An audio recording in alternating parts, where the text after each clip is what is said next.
Madame Odette Bayala n'hésite pas elle-même à plonger dans les temps s'il le faut. Cette jeune dame de 39 ans est déjà une icône à Soubré, au sud-ouest de la Côte d'Ivoire.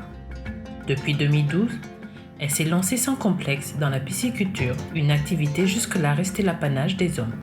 J'ai commencé la pisciculture depuis 2012 et j'ai fait la pisciculture, j'ai EVA, la plantation d'EVA, cacao. C'est passionnant, j'aime ça. Depuis que je suis dedans, je me retrouve mieux. Les poissons, non seulement c'est pas à vendre, mais on peut vendre, on peut manger, vraiment, c'est intéressant. À la formation, on nous a appris comment il faut nourrir les poissons, parce qu'on ne savait pas comment il faut nourrir les poissons. Il faut avoir un cahier de charge, comment il faut peser, parce que tu ne veux pas prendre l'aliment comme ça, tu ne sais même pas combien de poissons qu'il y a dans l'eau. À l'époque, on n'a pas conçu les poissons. On mettait l'aliment parce que les poissons étaient mélangés dedans, avec la pluie là. On sait maintenant il y a combien de poissons dans nos barrages, on sait à combien de kilos il faut les donner. En tout cas, on a confiance à eux, on sait qu'avec eux, si continuons, on va y arriver. De nombreux autres acteurs s'activent dans la pisciculture. Grâce au projet de valorisation des ressources génétiques animales et aquacoles locales, au GEVAL, leurs activités ont pris une nouvelle dimension à leur grand bonheur. Nous faisons la pisciculture depuis l'année 2006. Je travaille avec mon groupe depuis cette période et nous avons aménagé environ 8 hectares et demi d'eau. Avant, nous produisions à peine 4 à 6 tonnes. Et bon, avec la crise, nous étions au bord du gouffre lorsque nous avons commencé à nous reprendre parce qu'on avait eu une situation économique difficile dans la zone. Avec l'évolution des choses, la plateforme avec l'appui du CORAF est venue pour nous appuyer. Nous avons commencé à travailler avec la plateforme, on s'est rendu compte que la pisciculture était du business. Et ce business, nous n'en profitions pas assez. On a compris que pour s'améliorer, il faut oser. Dans nos groupements aujourd'hui, on se permet même de sortir pour aller faire de l'encadrement ailleurs. Nous avons une meilleure maîtrise aujourd'hui de l'activité piscicole. Ça nous a permis de comprendre que la pisciculture est une activité où il y a de l'argent.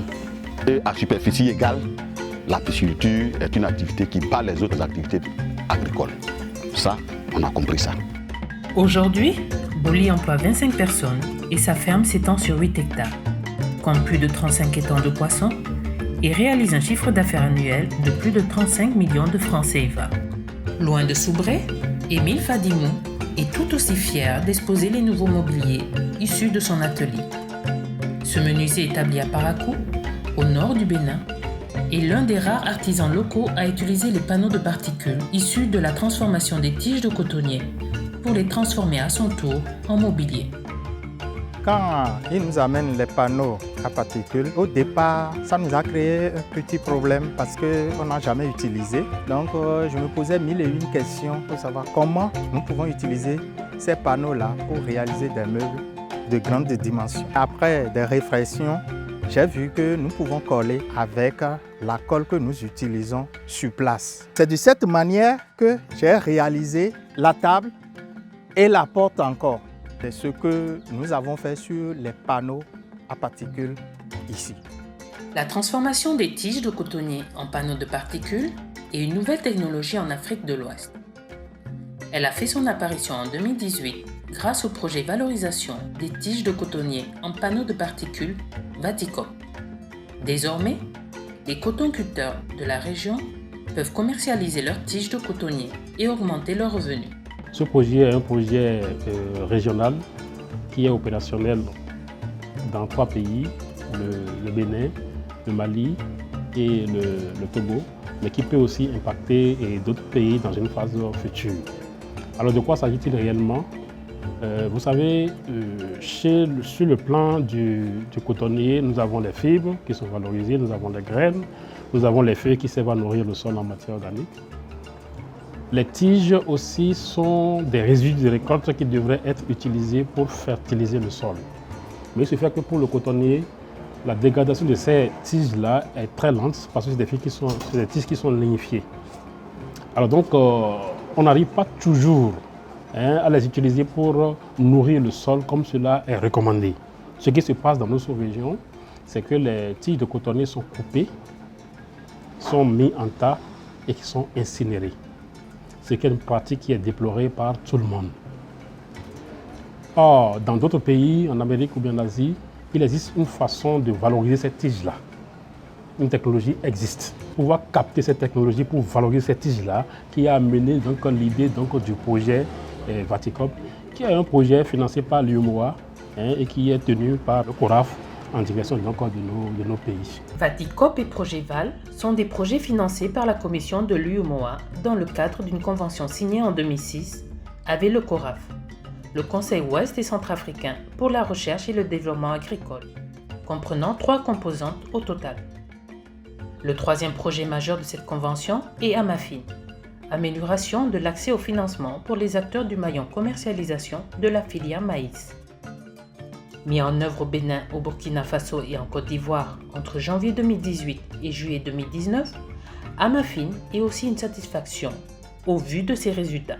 Il nous a facilité même la mise en relation avec les différents acteurs, c'est-à-dire les acheteurs institutionnels, les fournisseurs d'intrants, les institutions financières, chose qui n'existait pas avant. Avant, nos producteurs avaient des difficultés pour pouvoir avoir accès au crédit intrant. Mais de nos jours, je pense que sur 7 dossiers déposés, en tout cas les 7 dossiers ont été financés à 100%. C'est grâce à l'intervention de Amafin que cela a été vraiment possible.